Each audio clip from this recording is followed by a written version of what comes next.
en priant les psaumes, il nous arrive de répéter les versets qui ont été chantés avant la proclamation de l'Évangile. Le juste grandira comme un palmier, il poussera comme les cèdres du Liban.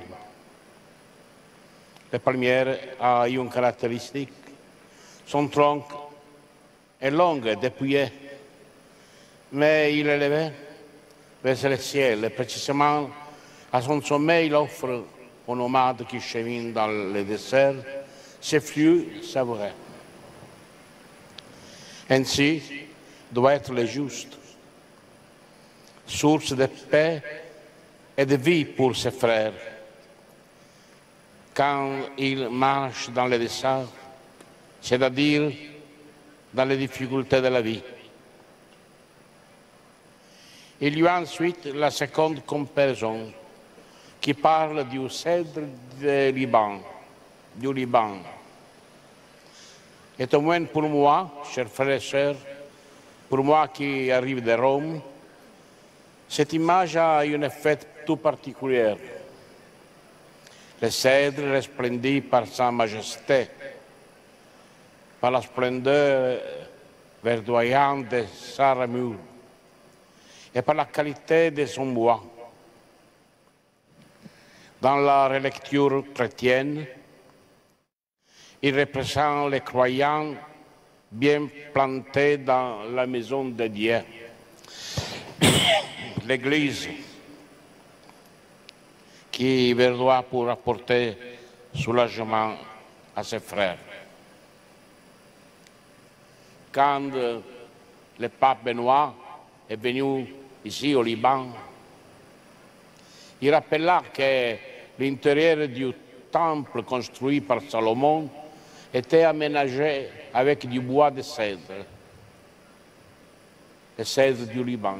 Le Liban était présent dans les sanctuaires de Dieu, a-t-il dit. Le patriarche Bekkara Boutros-Ghali,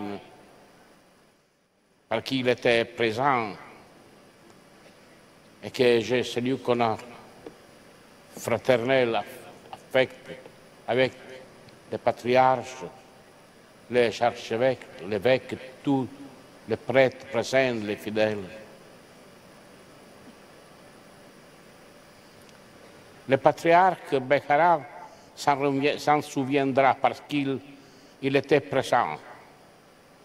Le pape Benoît ajouta ces paroles que nous entendons aujourd'hui avec tant d'espérance. Puisse le Liban d'aujourd'hui, ses habitants, continuer à être présents dans les sanctuaires de Dieu. Puisse le Liban continuer à être un espace où les hommes et les femmes peuvent vivre en harmonie et en paix les uns avec les autres, pour donner au monde non seulement le témoignage de l'existence de Dieu, mais également celui de la communion entre les hommes, quelle que soit leur sensibilité politique, communautaire et religieuse. C'est avec ces mêmes espérances que nous regardons aujourd'hui la figure du nouveau bienheureux Étienne. Il fut patriarche de l'Église maronite pendant plus de 30 ans, en des temps difficiles et raison de persécutions extérieures et de dissensions internes.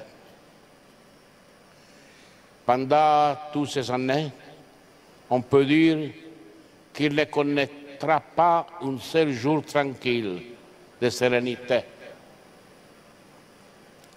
Il arriva même que, plus d'une fois, il fut contraint de s'éloigner du siège patriarcal pour trouver refuge dans les lieux certes plus sûrs, mais dans des conditions difficiles. Il vécut tout cela comme un appel à participer aux souffrances du Christ. Pour cette raison, il n'y avait pas dans son cœur des sentiments d'amertume, Au contraire, il disait à celui qui l'avait maltraité, persécuté, « Je te pardonne ce que tu as fait avec moi. Je suis prêt et j'aspire à souffrir davantage par amour pour le Seigneur, qui a souffert et qui est mort pour moi. » Il imitait ainsi la figure du bon pasteur de l'Évangile, qui prend Jésus comme son modèle et son point de repère. Nous venons d'entendre ces paroles. Moi, je suis le bon pasteur, le vrai berger, qui donne sa vie pour ses brebis. Cette figure, à bien regarder, est seulement celle d'un pasteur, mais d'un bon pasteur. Sans doute, avons-nous besoin de se réfléchir un instant sur cette affirmation. Que veut dire le Seigneur? Ce ajout était-il nécessaire? Je pense que si. Puis déjà le prophète Ézéchiel avait parlé des pasteurs qui, au lieu de s'occuper des troupeaux, sont bergers pour eux-mêmes. Aujourd'hui encore, malheureusement, ces choses arrivent. Il y a des personnes qui, au lieu d'être au service du bien commun, pensent à leur propre bien-être. C'est pour cela que Jésus parle du bon pasteur. On est bon quand on nourrit dans son propre cœur l'intention de faire du bien et qu'on le fait vraiment par la suite à travers des choix et des comportements appropriés. Jésus, cependant, va bien au-delà. Et un bon pasteur, c'est lui qui donne sa propre vie pour ses brebis. Et c'est en cela que notre bien-aimé l'a imité vraiment. Il fut un pasteur qui a souffert pour et avec son troupeau. Et il a fait tout son possible pour le défendre, le protéger et le faire grandir. Mais il fut aussi prudent et même diplomate. Une de ses lettres au roi de France est bien connue, où il expose toutes les souffrances du peuple et lui demande de l'accueillir sous ses ailes protectrices.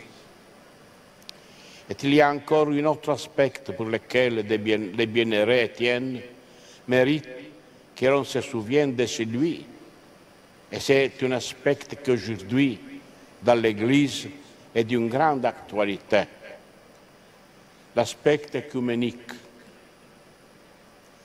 Le patriarche Étienne, en effet, exerça aussi une charité œcuménique, toujours animée par un sens fort de la catholicité de l'Église, et surtout dans un contexte, comme je l'ai rappelé auparavant, rendu souvent difficile par les relations avec les autres confessions chrétiennes et avec l'islam.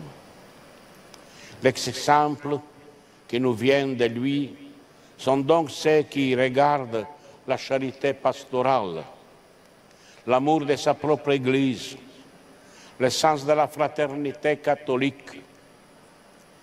Demandons donc au Seigneur de savoir nous aussi exprimer ainsi, par l'intercession du bienheureux Étienne, notre manière d'être Église, d'être amis, d'être frères, dans le cri « Notre Seigneur ». Amen.